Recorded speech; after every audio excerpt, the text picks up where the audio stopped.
So the male lead drags the main character to a banquet. It's a banquet in honor of the male lead's sister-in-law. The brother is having it for her. They're talking to her, and I'm sitting there going, is she the person the male lead was talking about? Because the main character states he's done going after the brother's freaking playthings, his darlings, because the last time he went to talk one of them, the brother went after him, so he's a little wary. And he's like, don't worry. The male lead's like, don't worry, I have someone else. We're going to use them. And I'm like, who is it? And the male lead doesn't tell. And when they're talking to the sister-in-law, I'm like, is it the sister-in-law?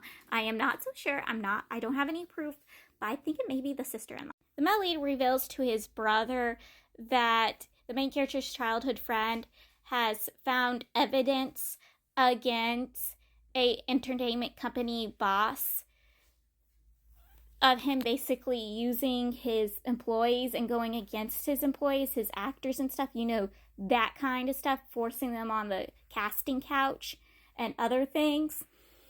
And, the childhood friend is going after this dude. He tells his brother, and his brother goes, I have to go speak a meeting. I have to go see a meeting. The main character and the male lead leave after that, and the male lead informs the main character about everything, about how one of the people could have been the childhood friend's little lover. Yeah. So yeah, the main characters though, did you warn your brother because you're actually on their side? And he's like, no. Because again, that's not enough proof to go against my brother, but I also wanted to see my brother kind of squirm. That part confused me. I don't know how the male lead explained how he did it to technically help the childhood friend and get the childhood friend to work more, but he specifically tells the main character he's not on his brother's side. Something like that. So they were having a romantic dinner. The male lead had set up a beautiful, fancy-dancy dinner for the main character after the banquet, and everything was going good until the male lead reveals the newbie was coming.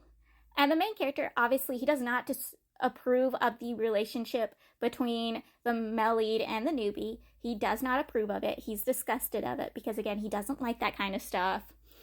And he's worried and scared for the newbie. He's absolutely terrified for him. And they start arguing over it.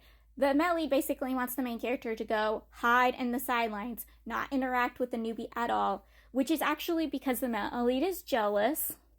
He doesn't want the main character to interact with the newbie, not because he's jealous of the main character, it's because he's jealous of the newbie, because he knows the newbie is already basically very infatuated with the main character. He would completely, utterly fall for the main character if the main character keeps treating him so sweet, so kind, so caring. But the main character doesn't realize it, and he thinks the male lead is trying to keep him away from his plaything, and the main character wants to protect the newbie, so they're full on arguing over this.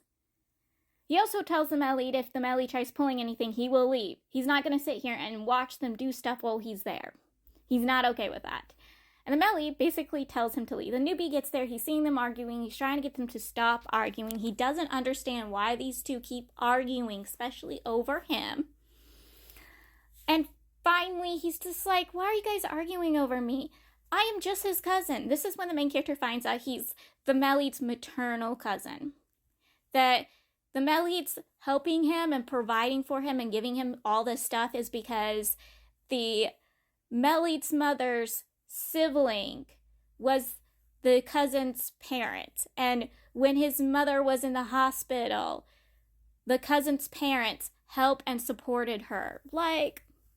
That's why the male lead's doing everything he is doing for the cousin. The main character's shocked, but then he's also furious because the male lead has been making him believe that there's some sort of a relationship going on between the two of them. And he leaves and calls the male lead a bunch of things, which honestly, I don't blame him for. I would have been pissed too. I would have been super freaking angry with him over that kind of stuff. I was angry.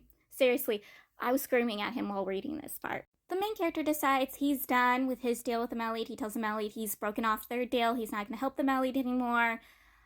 And he turns to go to the ambassador to boss, the guy who basically handed him the position of ambassador, the guy who is running the fashion company the main character is ambassading for. And he asks for that dude help, except it was a trap. This dude doesn't end up at the meeting like he was supposed to.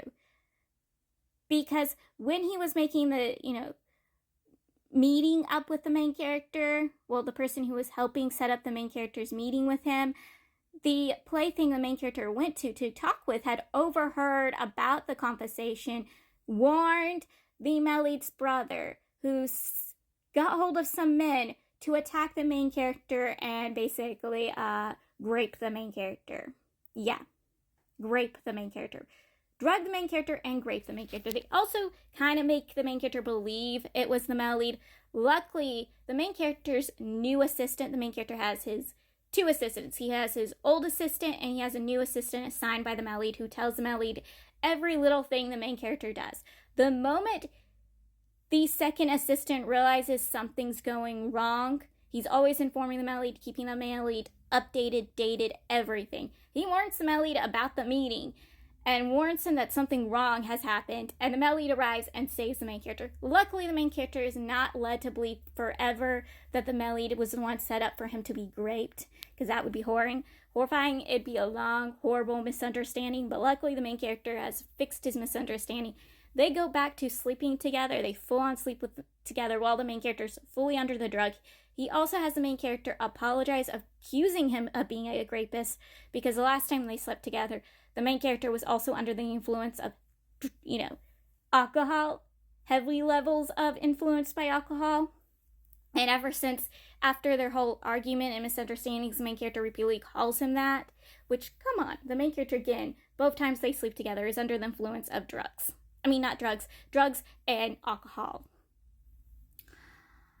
But also, this is when he finds out that the main character has not slept with anyone between when they slept together and when they slept together the second time around, which makes the Melid very happy, like a prideful lion. And he also makes the main character tell him he loves him, and that they're in some sort of relationship. Also, the main character has finally figured out the Melid is jealous of his childhood friend. Seriously.